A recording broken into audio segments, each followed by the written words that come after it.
Baik, kita bertemu lagi di dalam perkuliahan grafika komputer. Pada kesempatan kali ini kita akan berbicara mengenai pemrograman OpenGL. Oke, kita mulai saja perkuliahan kita pada kesempatan kali ini. Nah, seperti yang kita ketahui bahwa aplikasi yang ada di dalam grafika komputer itu sangatlah luas. Banyak aplikasi yang sering kita gunakan, salah satu contohnya adalah game. Jadi bagaimana game ini bisa menampilkan karakter, background, kemudian terrain. Nah, begitu detail. Nah, tentunya ini tidak lepas dari perkembangan teknologi komputer grafik. Salah satu library yang ada di dalam komputer grafik di sini kita mengenal namanya OpenGL atau kepanjangan dari Open Graphic Library. Nah, OpenGL di sini ini merupakan API standar industri yang sifatnya closed platform yang mana bisa dijalankan di berbagai sistem operasi. OpenGL ini nanti juga bisa memproduksi grafik 3 dimensi ataupun 2 dimensi. Sehingga dengan kata lain, OpenGL di sini merupakan library yang digunakan untuk melakukan pemrograman grafik dengan dukungan cross platform. Itu mengenai OpenGL. Nah, selanjutnya kita lihat bagaimana pustaka yang ada di dalam OpenGL sendiri. Jadi kalau kita lihat OpenGL di sini ada 3 pustaka. Yang pertama di situ kita kenal namanya ada Core OpenGL atau biasa disingkat dengan GL. Kemudian ada OpenGL Utility Library yang biasa disingkat dengan GLUE dan OpenGL Utilities Toolkit atau biasa disingkat dengan GLUT. Jadi ada 3 pustaka dalam pemrograman OpenGL. Mari kita lihat satu persatu. Core OpenGL. Jadi pada Core OpenGL di sini itu terdapat ratusan perintah yang bisa kita gunakan di dalam pemrogramannya. Biasanya nanti ketika kita menggunakan Core OpenGL ini nanti setiap perintah akan diawali dengan kata GL. Nah, contohnya ada GL color. GL color di sini digunakan untuk mendefinisikan warna. Warna apa yang mau kita buat. Kemudian ada GL vertex. GL vertex di sini adalah untuk mendefinisikan titik-titik dari setiap objek yang akan kita bangun. Kemudian ada GL translate, ada GL rotate. Translate berarti di situ nanti saya akan melakukan proses translasi. Nah, translasi itu apa? Ya, itu nanti kita bisa lihat nih kalau dalam matrik ada matrik translasi.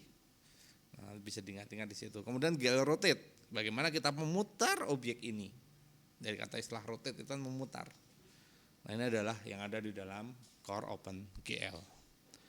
Kemudian ada OpenGL Utility Library atau biasa dipanggil dengan GLUE di situ nanti. Jadi pada OpenGL Utility Library ini nanti akan menyediakan utilitas-utilitas yang penting yang akan digunakan di dalam pemrograman. Misal contohnya ada nanti ada glue look at, glue perspektif. Jadi untuk menggunakan OpenGL Utility Library ini nanti biasanya setiap perintah itu diawali dengan kata glue di situ. Kemudian ada glut. Nah, jadi glut di sini nanti diperlukan untuk interaksi dengan sistem operasi di sini.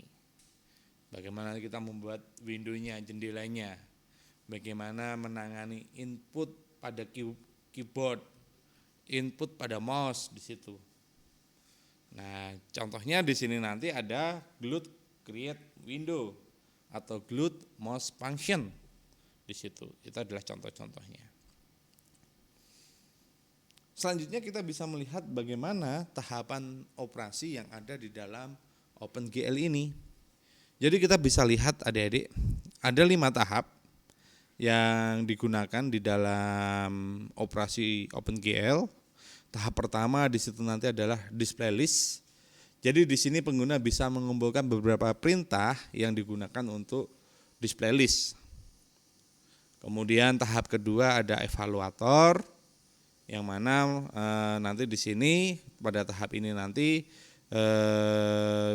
digunakan untuk melakukan evaluasi perintah polinomial, nilai-nilai input untuk melakukan perhitungan pada kurva atau geometri permukaan.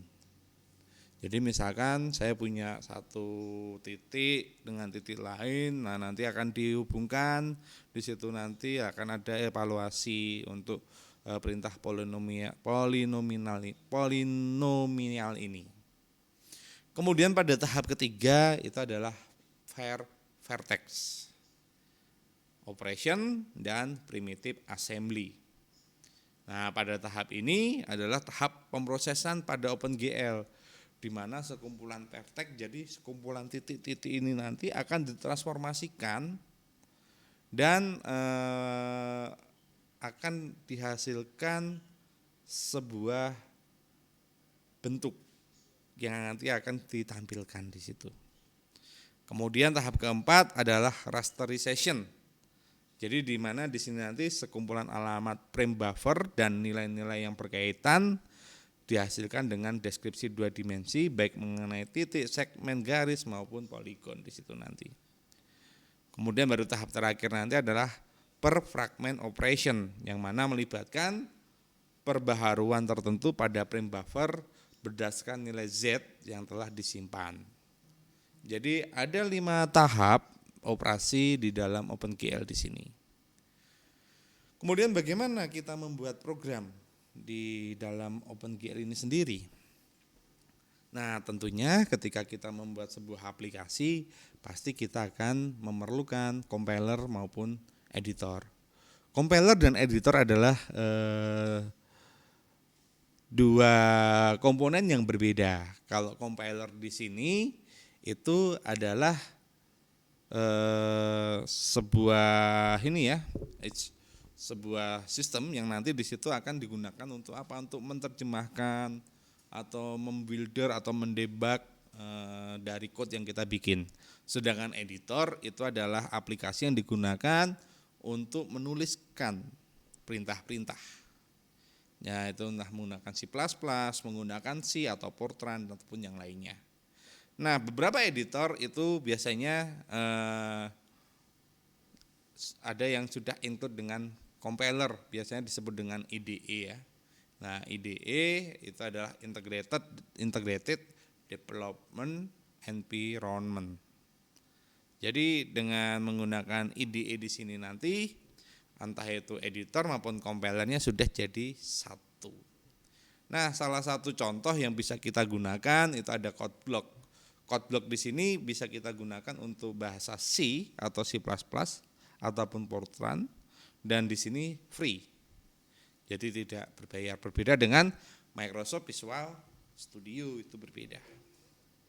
Nah, jadi kita bisa lihat adik-adik di sini bagaimana code blocks itu bisa digunakan untuk membangun. Jadi di sini merupakan IDE atau biasa disebut dengan bahasa Indonesianya lingkungan development terintegrasi. Kenapa dibilang terintegrasi? Ya tadi antara editor dengan compiler ada jadi satu. Kemudian code block di sini juga bersifat multi platform ataupun cross platform. Jadi dapat diinstal di berbagai sistem operasi, entah itu Windows, Linux, macOS, dan tanpa kehilangan fitur-fitur utama ketika kita install. Sama aja, kita install mau di Mac, kita install di Linux, kita install di Windows, tidak ada fungsi yang tertinggal.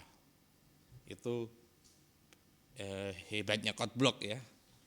Nah, ini adalah contoh tampilan ketika kita nanti berhasil menginstal IDE code block ini. Jadi nanti di sini tampilnya seperti ini ya, standar ya, ada navigasinya, ada file, edit, view, search dan seterusnya. Kemudian ini contoh ketika kita nanti akan membuat new file atau new projects, kita nanti bisa pilih project apa yang kita bikin. Mau ada ARM project, APR, sampai nanti ada OpenGL project atau OpenCP ataupun yang lainnya. Semuanya sudah disiapkan. Nah, tahap berikutnya setelah kita menginstal IDE tadi, kita harus memiliki instalasi OpenGL itu sendiri. Atau OpenGL unit library-nya yang biasa disebut dengan GLUT. Nah, beberapa langkah yang perlu kita perhatikan. Yang pertama, tentunya kita harus mendownload GLUT ini dulu. Nah, versi yang stabil di sini kita bisa lihat versi 3.7.6-bin di situ. Kemudian kita buka, kita open setelah kita download. Nah, di situ nanti akan ada beberapa file yang perlu kita perhatikan. Yang pertama, kita cari glut32.dll-nya ini. Nah, glut32.dll ini karena kita menggunakan operasi Windows, yaitu kita copy aja ke sistem 32-nya. Kemudian ada glut.h itu nanti. Nah, kita cari letak instalasi dari code block kita ada di mana. Kalau ada di program file di situ nanti, nah tinggal diambil, kemudian ada min-gui, include gl, nah kita kopikan di situ. Kemudian glut32.lib-nya sama, ditaruh di bagian lib. Nah, ini adalah proses instalasi dan sampai di sini proses instalasi sudah selesai. Selanjutnya baru kita nanti memasukkan program kita ke dalam code block yang sudah kita install. Nah, bagaimana caranya? Nah, yang pertama tentunya kita buka dulu code block kita. Kemudian setelah itu kita pilih klik pada menu, ada file ya di situ, kemudian pilih new dan projects. Kemudian nanti akan muncul form template box. Nah, kita pilih yang namanya OpenGL project. Baru kita pilih go di situ nanti ini. Kita pilih di sini ya. Nah, baru nanti kita klik go. Nah, setelah itu baru kita tentukan nama file dan folder di mana kode program kita ini akan disimpan.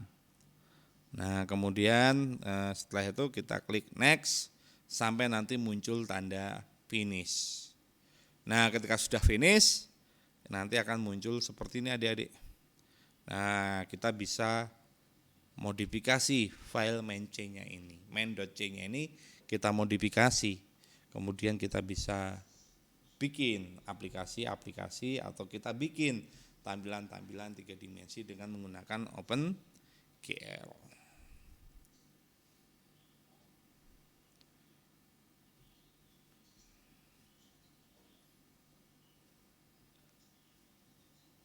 Nah, selanjutnya kalau sudah ya kita edit main.c-nya di situ.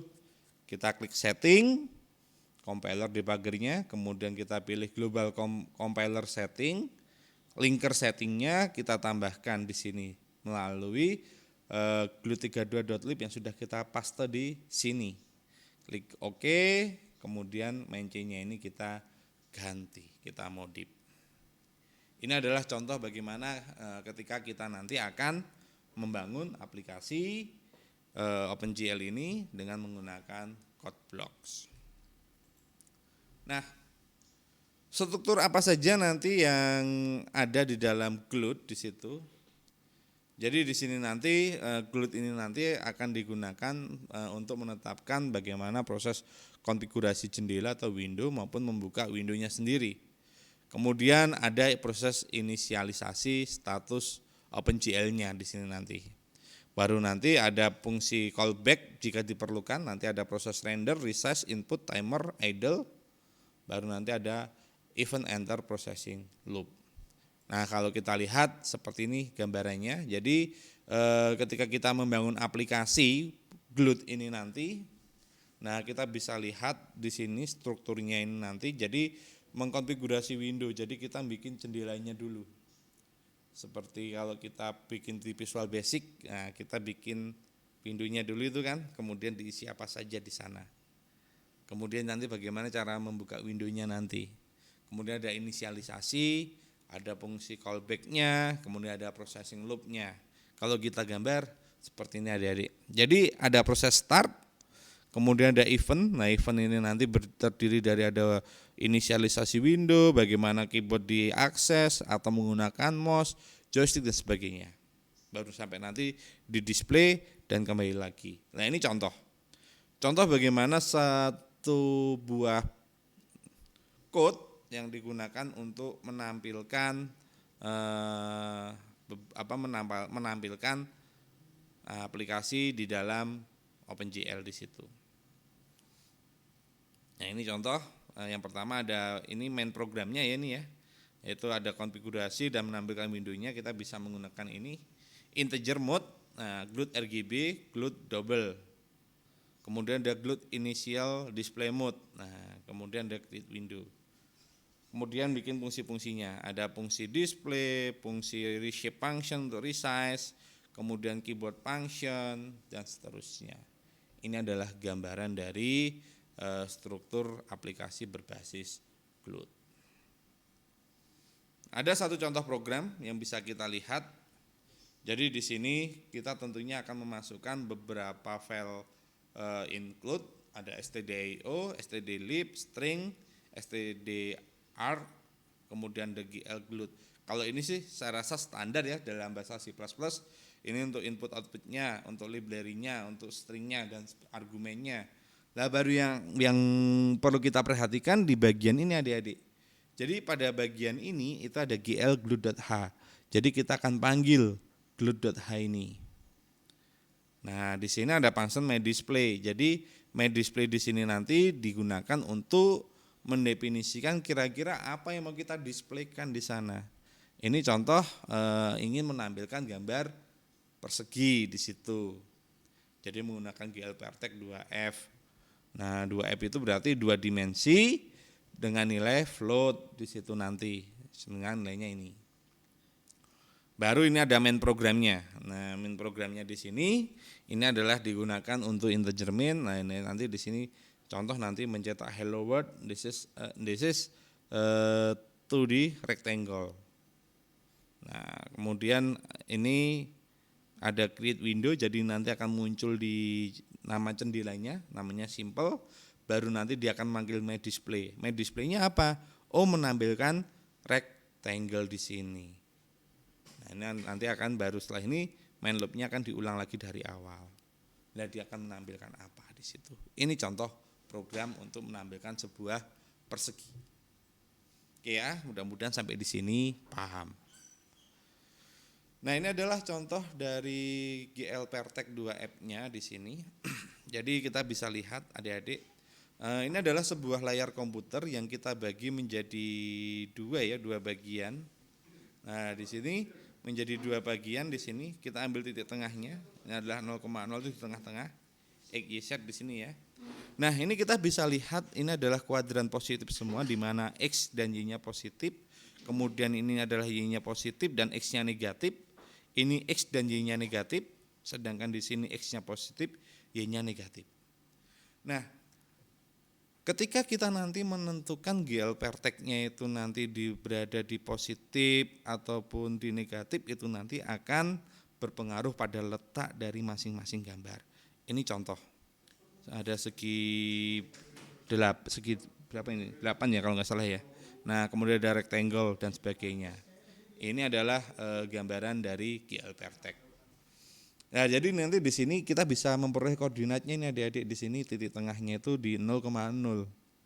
Kemudian kiri atas, kiri bawah, kanan atas, kanan bawah di sini. Nah, selanjutnya kita bisa lihat bagaimana spesifikasi geometrik primitif ini. Jadi kita nanti bisa mulai dengan GLBegin. Nah, GLBegin kemudian nanti perspektif geometrinya ini nanti kita bisa isi ada GL point, GL line, GL triangle, quartz, polygon, kemudian ada GL line dan seterusnya, baru kita akhiri. Jadi di sini diawali dan diakhiri. Jangan sampai lupa nanti kalau sudah diawali harus ada akhirnya. Jangan sampai diawali akhirnya tidak ada, itu nanti menggantung, kasihan kan. Nah, Oke, kita lanjut ya, sedikit intermezzo. Ini adalah contoh OpenGL primitif adik-adik. Jadi GL point itu berarti titik-titik saja. GLN ini adalah gabungan beberapa titik tapi dia bentuknya garis lurus. Sedangkan ada GL line strip sama ya beberapa titik tapi dia bisa kita atur. Kemudian dia tidak nyambung, berbeda dengan GL line loop. Nah, dia nanti nyambung. Kalau GL polygon berarti ini tertutup. Jadi dari GL loop ini dia ditutup, ada surface-nya. Dan seterusnya di sini. Ini adalah contoh dari OpenGL primitif. Nah, ini adalah jumlah titik-titik yang ada kalau kita ubah ke dalam bentuk titik. Jadi di sini nanti misal GL point, jadi GL point ini ya dia tidak punya hubungan. 0, 1, 2, 3, 4, 5 itu enggak punya hubungan. Jadi dia dihubungkan. Baru nanti ada GL line. Nah, ini nanti bisa kita hubungkan 0 dengan 1, 2 dengan 3, 5 dengan 4, dan seterusnya. Ini adalah mengenai bagaimana membuat sebuah garis melalui kumpulan dari beberapa titik. Jadi menghubungkannya nanti kita bisa menggunakan GL line, GL line strip, GL line loop, ataupun GL polygon, ataupun yang lain, ada triangle dan sebagainya. Nanti silahkan tinggal dipilih di situ. Nah, ini contoh-contohnya. Kemudian di sini adik-adik ini bisa membuat ini ya, contoh kita menggunakan GL line ini bikin kerucut ini ya ceritanya. Tetapi karena ini dia lens, nah ini lot of GL vertex calls, ini karena titiknya ada banyak ya tidak ditulis, ini hanya diasumsikan seperti ini. Nah, begitu GL line, nah ini dia bentuknya garis. Berbeda dengan GL quartz. Kalau GL quartz ini dia akan ada surface-nya di situ, akan tertutup warna. Terakhir ini ada GL color. Nah, GL color itu adalah untuk menentukan warna. Untuk menentukan warna dari masing-masing bidang yang kita buat. Nah, di sini color ini nanti terdiri dari 3 elemen. Elemen R, G, dan B di situ ya. Red, green, blue. Kemudian nilainya bergerak dari 0 sampai dengan 1. Karena ini adalah float, berarti nilai pecahan 0,0 sampai dengan 1,0 di situ. Ini adalah contoh panduan warna. Kalau nanti yang R-nya 0, B-nya 0, G-nya 0 berarti hitam. Kalau satu semua berarti putih di situ kan. Ini adalah paduan warnanya. Nah, ini contoh bagaimana membuat sebuah segitiga dengan menggunakan OpenGL. Tadi sudah saya sampaikan. Ini standar di C++, ini adalah untuk memanggil library dari GLUT-nya. Nah, ini vertex-nya, tinggal dihitung. Nah, ini ada mulai dari minus-minus kan, berarti ada di kuadran 3 di situ. Dimulai di kuadran 3, kemudian X-nya negatif di atas, baru kuadran 1 di situ. Nanti bentuk sebuah segitiga. Nah, ini adalah tugas yang bisa dikerjakan oleh adik-adik nanti. Jadi silahkan membuat bidang datar berupa segi 8 yang pertama tanpa warna, kemudian segi 8 dibikin warna. Nah, nanti silahkan dibuat untuk mencoba aplikasi ini apakah jalan di Codeblock atau tidak. Demikian penjelasan pemrograman OpenGL dari saya. Terima kasih. Selamat belajar, mudah-mudahan apa yang saya sampaikan bisa dipahami.